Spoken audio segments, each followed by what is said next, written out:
In this forecast, severe weather is returning to the Ohio Valley and Northeast this afternoon. Damaging winds and a few tornadoes will be possible. And there's a strong low-level jet today. What does this mean for the tornado potential? All of that and more is coming right up.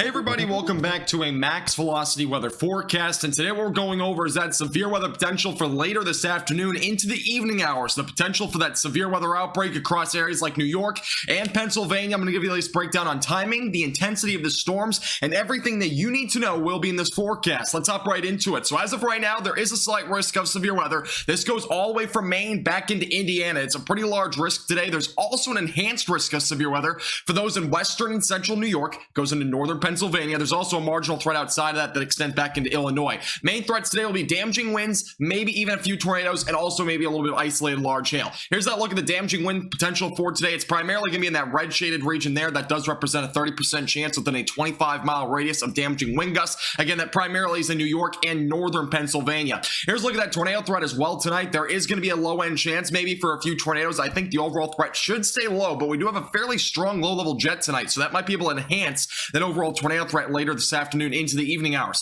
Let's start out with Illinois today as well as Indiana and give you an idea of what we're looking at this afternoon. We'll start to see some showers and storms develop primarily back out near Fort Wayne. Some of these might produce some isolated damaging winds or isolated large hail. Overall, though, the threat down in Illinois and Indiana is going to remain fairly low today. Bit of a different story. The farther we go east, we'll start to see Ohio this evening. We'll start to see some showers and storms begin to develop over in southeast Michigan. These will move down to the southeast towards areas like Bowling Green as well as maybe even near Cleveland. By 7 o'clock, you can see pretty potent storms moving down to the southeast. Eventually by 8 to 9 o'clock, you'll start to see storms moving to Cleveland and eventually toward Delaware. And eventually by 10 to 11 o'clock, we have a pretty defined area of storms here that will likely produce pretty much the only threat I'm expecting with these will be damaging winds. Then eventually by midnight to 1 in the morning, storms moving off to the south and east. Maybe some in West Virginia going into the overnight hours or early tomorrow morning. There will likely be some storms on Pennsylvania. As I mentioned before, we'll definitely see some storms over this direction going into this evening. And start to see by 12 to 1 o'clock, a pretty pronounced area of storms. This will bring some rain as well. This might bring a little bit of a flash flooding component as well to some isolated locations. By 2 to 3 o'clock, storms moving down to the south and east. And overall, severe weather is not really expected after midnight tonight, but I definitely can't rule out some severe weather again this afternoon into the evening hours. New York, this is the big story today. Possibility for, again, some cells that might produce an isolated tornado threat, but most importantly, producing that damaging wind threat. Here's about 2 to 3 o'clock. Some storms will also fire up as early as then by Rochester. Eventually by 4 to 5 o'clock, those storms moving off to the east. They might reach areas like Saratoga Springs. They are likely to fall apart before they get to New England, though. By 6 to 7 o'clock, we'll start to see some storms developing back out to the west. This will be our next round of storms. These overall will mainly produce the damaging wind component. I don't expect much of a tornado threat with these, but eventually by midnight to 1 in the morning, we'll start to see some showers and storms across New York,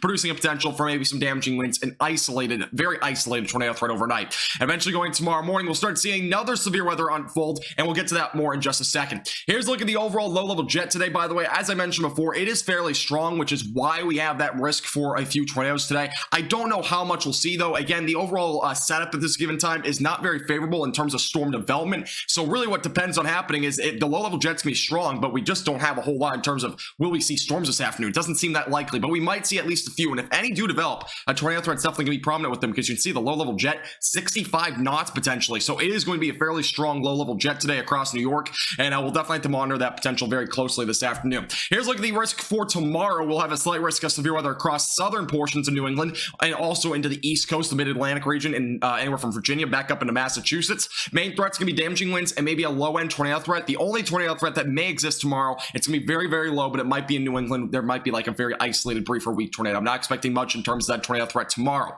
Here's a look at the timing. Tomorrow, we'll have actually a few strong storms potentially develop tomorrow late morning, but eventually going to the afternoon hours is when we'll have our main threat of severe weather begin. You can start to see some cells developing maybe closer to Long Island, back down to the south, maybe even near areas like New Jersey, and also a more potent line of storms that'll start to develop back out in Massachusetts and as well as into Connecticut. By 6 to 7 o'clock, storms really firing up. We'll have a lot of storm activity around Boston, and as well as areas down near Barnstable and also near Norwich. Eventually by 10 to 11 o'clock, storms mainly over Cape Cod. Eventually by 12 to 1 in the morning, those storms will go off the coast and will eventually be drying out in the overnight hours. Now, a big little outlook in the temperatures, by the way. I know a lot of people are like, when will we see some heat relief? Well, today is actually, or tomorrow, excuse me, is actually a pretty nice day. You can see temperatures across the region, really all across the northern United States, all of them in the 80s and 70s. It's actually a pretty nice day, it looks like, tomorrow across a large portion of the northern plains as well as into the Midwest and as well as the Northeast. The Northeast will definitely be seeing a little bit of a cool down, but heading into Friday is a completely different story. You can see temperatures across even the central plains could be dropping into the 80s and maybe even some low 90s. And again, those areas have been seeing low 100s hundreds for weeks now. So some relief is coming for the Central Plains and as well as portions in the Southeast. Going to keep you updated with the latest on everything that you need to know in terms of the temperatures. Make sure to hit the subscribe button down below. Make sure to like the video. This forecast is brought to you by Putnam Contracting